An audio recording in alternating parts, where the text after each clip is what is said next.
सुप्रभात विद्यार्थियों, आज हम हमारे हिंदी व्याकरण सुगम का चौथा पाठ शब्द विचार पढ़ेंगे, जिसके अंतर्गत हम पढ़ेंगे कि शब्द कैसे बनते हैं, उनका जन्म कहाँ से हुआ, उनकी रचना कैसे हुई, ये सब हम इस पाठ के अंतर्गत पढ़ेंगे। तो बच्चों, शब्द बनते कैसे हैं? देखिए, मैंने लिखा क प्लस अ प्लस म प्लस अ प्लस र प्लस आ। तो ये क्या बना? क प्लस अ क, म प्लस अ म और र प्लस आ। तो क्या बन गया ये? कमरा। ठीक है, कमरा क्या है? वर्णों के मेल से बना ये शब्द। ठीक है, तो ये शब्द क्या है? इसका मीनिंग है, इसका अर्थ होता है ना बेटे। तो ये क्या है? सार्थक शब्द है। ये कौन सा शब्द है? सार्थक शब्द।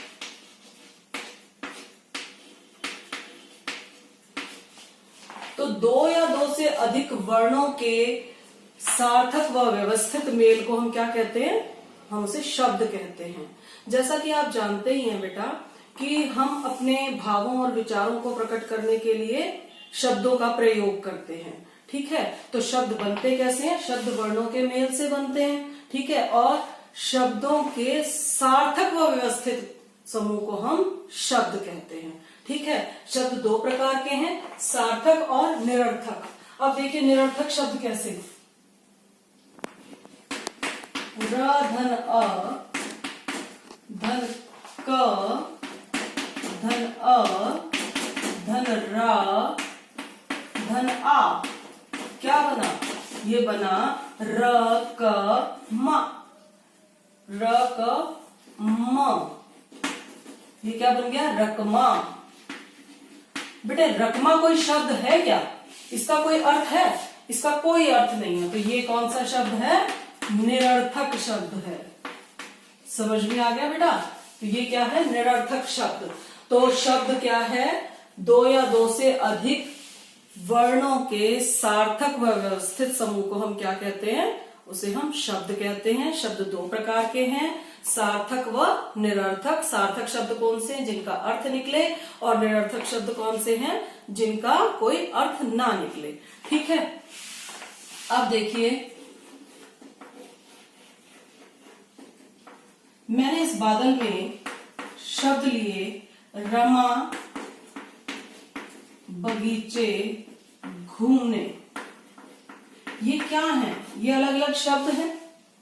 इसको मैंने वाक्य में प्रयोग किया। रमा बगीचे में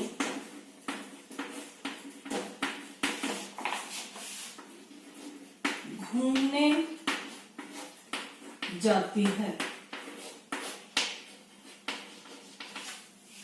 ये क्या थे बेटे? ये तीन शब्द थे अलग अलग। शब्द क्या था? वर्णों के मेल से बने थे। अब ये शब्द थे, इनके मेल से मैंने इसको क्या बनाया? वाक्य। लेकिन जब इन्हीं शब्दों का प्रयोग हम वाक्य में करते हैं तो यही शब्द क्या कहलाते हैं? ये शब्द पद कहलाते हैं। समझ में आ गया बेटा कि जब इन अलग अलग शब्दों का प्रयोग मैंने वाक्य में किया तो यही शब्द क्या कहलाएंगे? पद। समझ में आ गया बेटा सभी को? ठीक है बेटे, शब्द जो है कई प्रकार के होते हैं। इन्हें ठीक तरह से समझने के लिए इन्हें चार आधारों पर बांटा गया है। तो शब्दों का वर्गीकरण है। नंबर एक, उत्पत्ति। उत्पत्ति मैंने क्या होता है? जन्म। जन्म के आधार पर, रचना के आधार पर, प्रयोग के आधार पर और अर्थ के आधार पर। अब सबसे पहले हम पढ़ेंगे उत्पत्ति के आधार पर। उत्पत्ति यानी उसका जन्म कहाँ से हुआ। ठीक है, तो इसके आधार पर इसके 5 भेद हैं। ठीक है, तत्सम, तद्भव, देशज और विदेशी, और अब 5वां भेद है संकर। ठीक है, तो उत्पत्ति के आधार पर शब्द के कितने भेद हैं? 5 भेद हैं। तत्सम, तद्भव, देशज, विदेशी और संकर। ठीक है, अब इसके विषय में पढ़ेंगे हम कि तत्सम शब्द कौन से होते हैं, तद्भव शब्द कौन से होते हैं, देशज कौन से हैं, विदेशी कौन से हैं और संकर शब्द कौन से होते हैं। तो हम करेंगे उत्पत्ति के के आधार पर शब्द के भेद कितने हैं। तो उत्पत्ति का अर्थ क्या है? उत्पत्ति का अर्थ होता है कि किसी एक शब्द का जन्म कहाँ से हुआ, उत्पन्न होना। उत्पत्ति का अर्थ क्या होता है? उत्पन्न होना। तो जैसा कि आप जानते ही हैं कि हमारी हिंदी भाषा का जन्म कहाँ से हुआ है? संस्कृत से। तो बहुत सारे शब्द संस्कृत से हैं, बहुत सारे शब्द जो है वो अन्य भाषाओं से, अन्य बोलियों से लिए गए हैं, और कुछ अलग अलग दूसरे देशों की भाषाओं से भी लिए गए हैं। तो ये शब्द, इनका मूल स्रोत क्या है, इस विषय में हम इसमें पढ़ेंगे, उत्पत्ति में। यानी कि उत्पत्ति के आधार शब्द के भेद में हम पढ़ेंगे कि किसी शब्द की उत्पत्ति कैसे हुई है। तो सबसे पहले हम पढ़ रहे हैं तत्सम शब्द।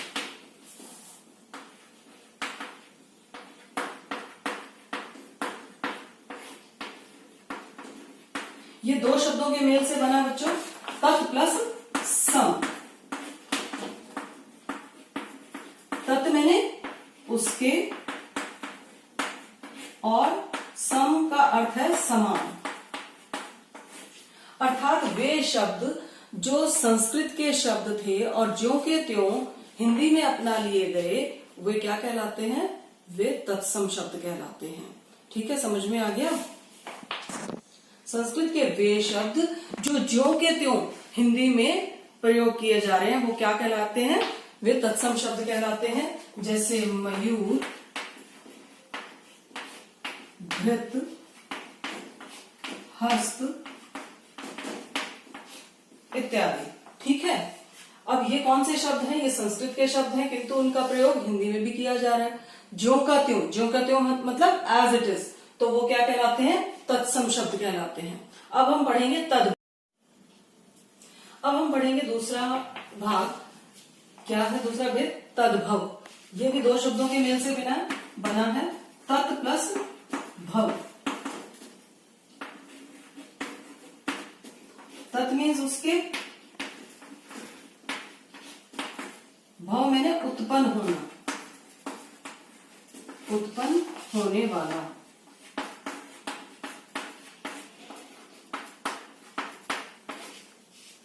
तद्भव उससे, उसके, उससे उत्पन्न होने वाला। किससे? संस्कृत से। यानी ऐसे शब्द जिनका जन्म तो संस्कृत भाषा से हुआ, किंतु उसमें कुछ परिवर्तन लाकर, उसे सरल बनाकर, उसे हिंदी में प्रयोग में लाया जाने लगा। जैसे मयूर, कौन सा शब्द है? ये हमारा तत्सम शब्द है। इसको मोर, आसान रूप हमने इसका क्या बना लिया? मोर। फिर था हस्त, ये तत्सम शब्द था, और तद्भव हाथ। जैसे था घृत, तद्भव रूप क्या हो गया इसका? घी। तो समझ में आ गया बेटे कि तत्सम शब्द कौन से थे? जो एज इट इज, संस्कृत के जो शब्द थे एज इट इज प्रयोग में लाए जा रहे थे। और तद्भव शब्द कौन से हैं? वे संस्कृत के शब्द जिनमें कुछ बदलाव लाकर, कुछ उन्हें सरल बनाकर हिंदी में प्रयोग किया जाने लगा। ठीक है, तो वो कौन से शब्द हैं? तद्भव शब्द। ठीक है, अब हम पढ़ेंगे देशज। ये भी दो शब्दों के मेल से बना है, देश प्लस ज, यानी जिनका जन्म देश में हुआ। ठीक है, इसको अब मैं आपको डिटेल में पढ़ाती हूँ। देखिए बेटा, देश प्लस ज शब्द से बना है देशज। देश का देश, ज से क्या बना? जन्मा। यानी ऐसे शब्द जिनका जन्म देश में ही हुआ, किंतु वे देश के अनेक प्रांतों, जातियों और बोलियों से हिंदी में आ गए हैं। जैसे है पगड़ी, लोटा, लकड़ी, खिड़की। ठीक है, ये शब्द, ये किसके उदाहरण है? देशज के। समझ में आ गया बेटे? देशज, ये भी दो शब्दों से मिलकर बना है। देश प्लस ज, देश में जन्मे, ऐसे शब्द जिनका जन्म देश के ही विभिन्न प्रांतों, बोलियों और जातियों से हुआ है, और जो उन जातियों आदि से हिंदी में आ गए हैं, वे शब्द कौन से हैं? देशज शब्द हैं। समझ में आ गया बेटा? और उनके उदाहरण ये हैं। अब हम पढ़ेंगे विदेशी।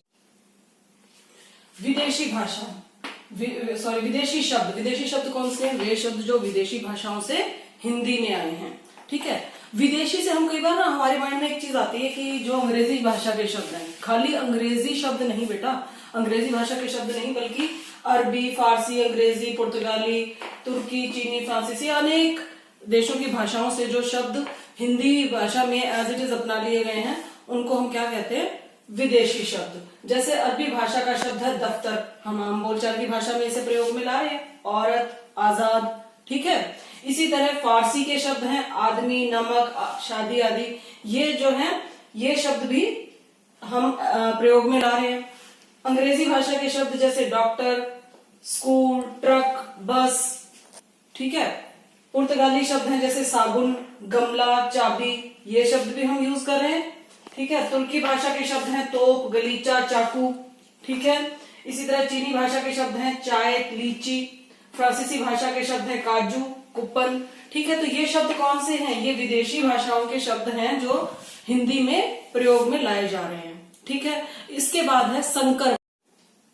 अब हम बढ़ेंगे संकर शब्द। संकर शब्द क्या है बेटे, दो भिन्न भिन्न अलग अलग भाषाओं के शब्दों से जो एक शब्द बन जाता है उसे हम क्या कहते हैं, संकर शब्द। जैसे वर्षगांठ, ये एक शब्द है किंतु ये दो शब्दों के मेल से बना है, वर्ष और गांठ। वर्ष शब्द जो है वो संस्कृत भाषा से लिया गया है और गांठ शब्द हिंदी भाषा से। ठीक है, इसी तरह घड़ी साज, घड़ी बनाने वाला। घड़ी क्या है, हिंदी का शब्द है, जबकि साज शब्द जो है वो अरबी भाषा का शब्द है। इन दोनों को मिलाकर क्या बन गया, घड़ी साज। तो ये दो अलग अलग भाषाएं थी, हिंदी और अरबी, इसी तरह संस्कृत और हिंदी, इनसे एक शब्द क्या बन गया, वर्षगांठ, एक बना घड़ी साज। ठीक इसी तरीके से मोटर गाड़ी, मोटर अंग्रेजी का शब्द है जबकि गाड़ी देशज शब्द है। ठीक है, तो इन दोनों को मिलाकर क्या बन गया, मोटर गाड़ी। तो ये अलग अलग भाषाएं थी और उनके मेल से एक शब्द बना था। दो शब्द अलग अलग भाषाओं से लिए गए और उनके मेल से क्या बन गया, एक शब्द बन गया। तो वो शब्द क्या कहलाता है, संकर शब्द। समझ में आ गया बेटा। आज हमने किया कि उत्पत्ति के आधार पर शब्द के कितने भेद हैं, उत्पत्ति के आधार पर शब्द के 5 भेद हैं, तत्सम, तद्भव, देशज, विदेशी और संकर। तत्सम शब्द कौन से थे, संस्कृत के शब्द जो एज इट इज हिंदी में अपना लिए गए। तद्भव शब्द वे शब्द जो संस्कृत के थे किंतु उनमें कुछ परिवर्तन लाकर वो हिंदी में आ गए। देशज जो विभिन्न देशों, प्रांतों, बोलियों से लिए गए। विदेशी शब्द जो अनेक देशों की भाषाओं से लिए गए। और संकर शब्द वे हैं जो दो भिन्न भिन्न भाषाओं से या भाषाओं के शब्दों के मेल से बने हैं। समझ में आ गया बेटे सभी को। आज का जो आपका गृह कार्य है, आज हमने ये किया है उत्पत्ति के आधार पर। इसी के आधार पर आपकी पुस्तक में एक पृष्ठ में अभी आपको दिखा देती हूँ। पृष्ठ संख्या है 28। ये आपका जो बॉक्स है ये आपने लर्न करना है, तत्सम तद्भव शब्द। ठीक है, तत्सम शब्द, तद्भव शब्द, ये आप पढ़ेंगे और इन्हें याद करेंगे। ठीक है, ये आज का आपका गृह कार्य है।